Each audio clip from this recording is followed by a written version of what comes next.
इसलिए आज हम लोग इस बादलों से टकराने की जरूरत करते हैं। और साथ ही साथ क्योंकि सुनने में आया है कि डीवीसी में स्थानीय विधायकों का जो नेतागण है उनका बहुत प्रेशर होता है, तो मैं आज मीडिया के लोकतंत्र के चौथे स्तंभ के माध्यम से मैं उन्हें संदेश देना चाहूंगा। मैं कंपनी के मैनेजमेंट को संदेश देना चाहूंगा कि अरे भाई ज्यादा पैसा मत कमाइए, क्योंकि पैसा का पीने को नियम होता है। आप कितना भी पैसा कमा लीजिए, ये बात सीधा सीधी हम अभियंता कौन यहाँ हेड है, नामे ले देते हैं, डर नहीं लगता। नाम बताइए ना। दिलीप कुमार सिंह। हाँ, माननीय दिलीप कुमार सिंह जी। अरे कितना पैसा कमाइएगा दिलीप जी? गरीबों का खून चूस के कितना पैसा कमाइएगा? कहाँ कहाँ फ्लैट लिए हैं? दिल्ली में भी लिए हैं क्या? सुनिए, दूधू को फ्लैट, दूधू को गाड़ी, दूधू को पत्नी नहीं ना है। तो माननीय दिलीप सिंह जी, क्योंकि हमसे हमारी आपके शरीर से लड़ाई नहीं है, आपको इतना ही कहेंगे कि कितना पैसा कमाएंगे गरीब का मिट्टी को छीनकर। पैसा का पीने का रूप होता है। जैसे पहले भैया आप लोग भी सुन लीजिए, आप लोग भी 50,000 का पेमेंट उठाते हैं। पैसा का 3 रूप होता है। पहला यूज कीजिए। यूज करने का मतलब है भोजन, कपड़ा, रोटी, मैंने सिनेमा, टीवी, रेफ्रिजरेटर, गाड़ी, घोड़ा, पत्नी का, बच्चा का, बीवी का, साली का, सलहज का, गर्लफ्रेंड, जो भी खर्चा करना है, जहां भी खर्चा करना है, पैसा का पहला रूप है खर्चा कर देना। पैसा का पहला रूप होता है खर्चा। तो आप सुन रहे हैं ना? पैसा का पहला रूप होता है खर्चा करना। भैया आप लोग भी सुनिएगा, क्योंकि आप लोग 50-60 हजार की तनख्वाह है। पैसा का पहला मतलब होता है खर्च करना। खाने में कीजिए, पहनने में कीजिए, या फिर कोई सुख सुविधा का सामान खरीदने में कीजिए। दूसरा रूप होता है दान करना। यदि आपके पास पैसा है तो जरूरतमंद लोगों को दान कर दीजिए, गरीब लोगों को दान कर दीजिए। दूसरा रूप है दान करना, और तीसरा रूप है नष्ट हो जाना। तो हम लोग बोलते हैं मुंह से खाया जाता, मुंह से खाए जीतो। अब लोग क्या बोलते हैं इधर? मुसुआ में खाए जीतो। तीसरा रूप है, ये मजाक नहीं। स्पेन, इटली में जब कोरोना का टाइम आया, जब लोग बीमारी से बच नहीं पा रहे थे, देखिएगा सड़कों में पैसा लेकर आए और एटीजी ने पैसा उड़ा दिए। बोले जो पैसा मेरी जान नहीं बचाएगा वो पैसा किसका? तो सुन लीजिए दिलीप सिंह जी, पैसा का 3 ही रूप होता है। जितना कमाए हैं खर्चा कर लीजिए, और आप लोग कितना कमाए हैं कि आपका 7 पीढ़ी नहीं खा पाएगा। यकीन मानिए, पता नहीं कब भूकंप हो जाएगा और पूरा झारखंड भूकंप में समा जाएगा, तो फिर क्या फायदा उस पैसा का? क्या फायदा है सिंह जी? कोई फायदा नहीं है। तो बेईमानी का सोच मत रखिए। अरे ठीक है, आप अमीर लोग हैं, बड़ा बड़ा डॉक्टर है, याद रखिएगा शुगर अमीर लोग को ही होता है, गरीब लोग को शुगर नहीं होता है। दिल का दौरा अमीर लोग को पड़ता है। काहे पड़ता है पता है? तो गरीब लोग बददुआ देता है, काहे कि चोरकट लोग गरीब का हाय लेके अमीर बनता है। इसलिए माननीय दिलीप सिंह जी, हम आपके उज्जवल भविष्य चाहते हैं। हम चाहते हैं आपका पूरा परिवार खुशी खुशी भोजन करे, आपके बच्चे अच्छे स्कूलों में पढ़े। लेकिन इसका मतलब क्या है कि हमारे लोग यहाँ भूख हड़ताल में भूख से मरेंगे? इतने बेगैरत इंसान हो, प्रबंधन में हो, अब एक बड़े पदाधिकारी के रूप में यहाँ स्थापित हो, आप चाहें तो चुटकी में इस फैसले का समाधान होगा। इसका समाधान कीजिए। और एक बात, सिकंदर को जानते हैं ना माननीय दिलीप सिंह जी? नहीं जानते हैं तो गूगल में जाके खोजिए, मिल जाएंगे सिकंदर। सिकंदर आपको मिल जाएंगे, गूगल कीजिएगा। सिकंदर दुनिया को जीतने के लिए निकला था कि हम पूरी दुनिया को जीतेंगे। जब सिकंदर मृत्यु की सैया पर था, यानी अंतिम समय जब वो मरने वाला था, उसने अपने महामंत्री को बुलाया, जैसे आपके सियासत के लोग मान के चले आपके महामंत्री हैं। मैनेजर का नाम क्या है? यहाँ के बताइए, नाम लेने में थोड़ी डरते हैं आप, तो बोलिए रहो करना। तो जब सिकंदर अंतिम समय उनका आया, अपने महामंत्री को बुलाया। अच्छा, नरेश कुमार सिंह उनका महामंत्री है मान लेते हैं, अनिल सिंह, हरीश सिंह, तो रुपया भैया दे क्या आपस में? व्याधि मिल बांट के लुटने के लिए आए हैं क्या आप लोग? तो सिकंदर जब पेड़ पे था, महामंत्री को बुलाया और कहा एक काम करना, जब हम मर जाएं और जब मेरा जनाजा लेकर जाओगे तुम नदी के किनारे दफनाने या जलाने, तो एक काम करना, मेरे दोनों हाथ जनाजा के बाहर कर देना, मेरे दोनों हाथ इस प्रकार खुला कर देना बाहर। बोला सर इसका क्या मतलब है?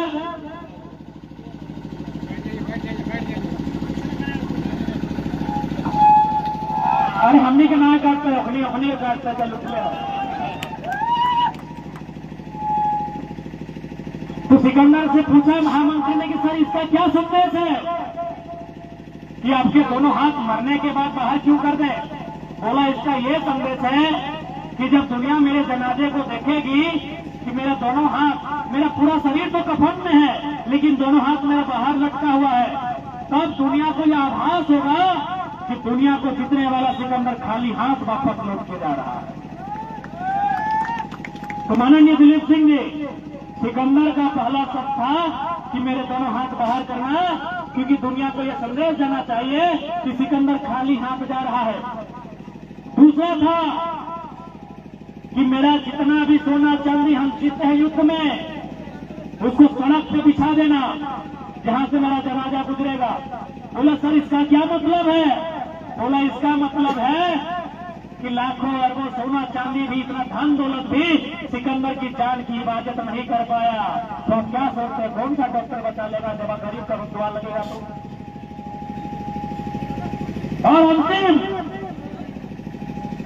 अंतिम था कि मेरे जनाजे को कोई इक्के दुक्के लोग कंधा नहीं देंगे, मेरे जनाजे को सब मेरे बड़े बड़े कमांडर लोग कंधा देंगे, मेरे सेनापति कंधा देंगे। बोला सर इसका क्या मतलब है? बोला इसका मतलब है ना कि दुनिया को यह संदेश देना चाहिए कि सिकंदर की सेना में बड़े बड़े तुर्रम खान थे, बड़े बड़े 30 मार खान थे, बड़े बड़े महानायक थे, उनके रहते भी सिकंदर की जान नहीं बच पाई। तो आपके पास तो सीएसएफ और झारखंड पुलिस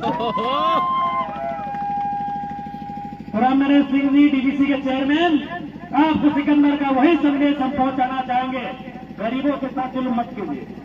सिकंदर 33 साल की उम्र में पूरी दुनिया को छोड़कर चला गया, पूरी दुनिया को जीतने वाला सिकंदर, जीतने की ख्वाब रखने वाला सिकंदर। तो इसलिए निवेदन होगा, हमसे आपकी कोई शत्रुता नहीं है, आपने हमारा ना खेत जोता है ना मैंने आपको खेत जोता है, लेकिन ये खेत हमारा है जिसे डीवीसी में आप चेयरमैन बनकर आए हैं, इस बात को याद रखिएगा माननीय नरेश कुमार सिंह जी। गरीब की बदुआ मत लीजिएगा, गरीब की बदुआ में बहुत ताकत होती है, गरीब की बदुआ में इतनी ताकत होती है कि आपका पेट बाहर निकल जाता है।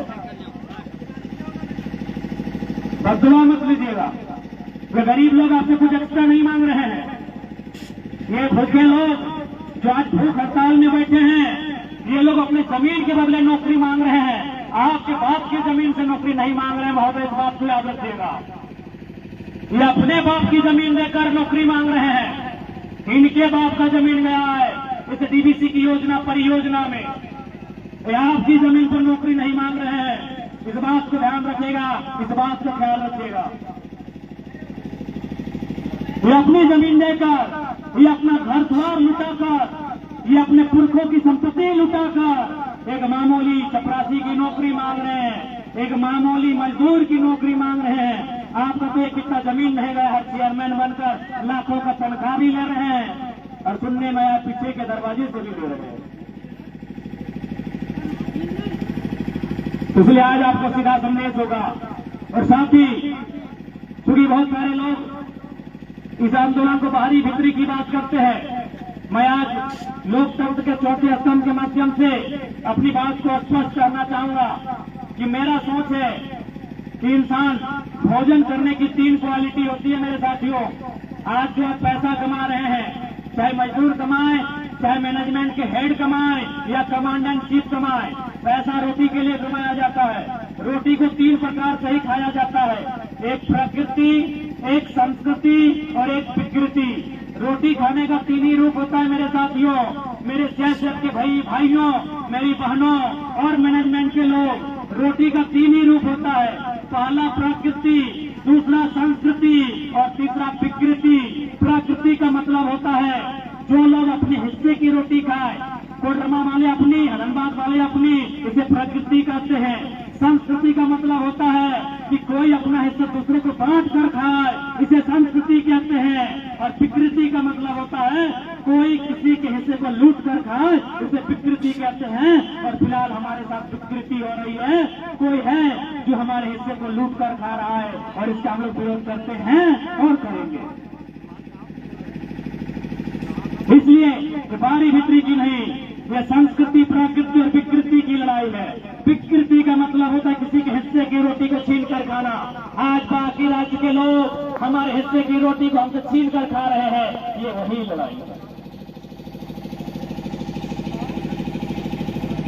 इसलिए आज जितने भी लोग हमारे साथ बंधुओं का समर्थन देने के लिए आए हैं, मैं उनसे विनम्र प्रार्थना करना चाहूंगा कि आज, और मैं मैनेजमेंट से कहना चाहूंगा, उनकी स्थिति, उनकी तबीयत काफी खराब हो रही है। आज ये 5वां दिन है भूख हड़ताल का। आप में जरा सी भी मानवता है, आप में इंसानियत है, आप में मनुष्यता है और आपके भीतर एक हृदय है, तो पाए अपने ईर्ष्या को, अपने अहंकार को, क्योंकि अहंकार किसी का नहीं रहा है संसार में। अहंकार करने से बड़ा बरगद उखाड़कर फेंक दिया जाता है और झुकने से एक छोटा सा घास बच जाता है। इस बात को याद रखेगा मैनेजमेंट। इसलिए अहंकार को त्यागिए, अपने घमंड को त्यागिए और आगे इनसे बात कीजिए, इनसे टेबल टॉक कीजिए, इनकी वार्ता को सुनिए और इनके अधिकार को, इनकी रोटी को सुनिश्चित कीजिए, क्योंकि इसी में सबकी भलाई है। आज ये लोग अपने पर भूखे बैठे हैं, याद रखेगा, इंसानी जगह से चला जाए वो पागल हो जाता है और पागल इंसान को ही चबाता है, तो दूसरा को क्यों चबाएगा? उसका बाप का जमीन में जो फैक्ट्री खड़ा है और वहां जो मैनेजर आके बेईमानी कर रहा है, उसी को चबाएगा। क्योंकि कहा गया है मरता क्या नहीं करता, कहा गया है ना कि मरता क्या नहीं करता। आज उसी अवस्था में हम झारखंड के लोग हैं, इस बात को याद रखिएगा मैनेजमेंट के लोग। इसलिए आज क्योंकि हम लोग भूख हड़ताल को समर्थन देने के लिए आए थे, लेकिन कोडरमा खासकर ये क्षेत्र हम पहली बार आए हैं 1.5 सालों में। लोगों की मांग थी कि हमको सब रखें और रखें जैसा हम रखते हैं। हम लोग नया पैटर्न फॉलो करते हैं, हम लोग स्टेज, मांस और फूल की माला नहीं, हम लोग का स्टैच्यू ही स्टेज है। ये हम लोग का नया पैटर्न है और यकीन मानिए जिस दिन कोडरमा, हजारीबाग, गिरिडीह, धनबाद की लोकसभा सीटों में बदलाव आएगा, यकीन मानिए पूरे भारत के लोगों में बदलाव आएगा, क्योंकि हमारे लोग देश के प्रधानमंत्री कोई बने उससे आंख से आंख मिलाकर बात होगा। जो भी है उनसे हमारा सवाल होगा कि जब देश के पहले प्रधानमंत्री माननीय पंडित जवाहरलाल नेहरू झारखंड के दौरे पर आए थे, सबसे पहले उन्होंने 1951 में सिंदरी में कारखाना खोला था और कहा कि यह कारखाना आधुनिक मंदिर है। देश के पहले प्रधानमंत्री पंडित जवाहरलाल नेहरू ने कहा था ये कारखाना आधुनिक मंदिर है। एक बात बताइए, आधुनिक मंदिर को बनाने वाला जमींदार कहां है? आधुनिक मंदिर का निर्माण करने के लिए अपनी जमीन देने वाला जमींदार कहां है? इस सवाल का उत्तर कौन देगा? आज डीबीसी की योजनाओं, परियोजनाओं की बात करें या कोयला के खनन परियोजना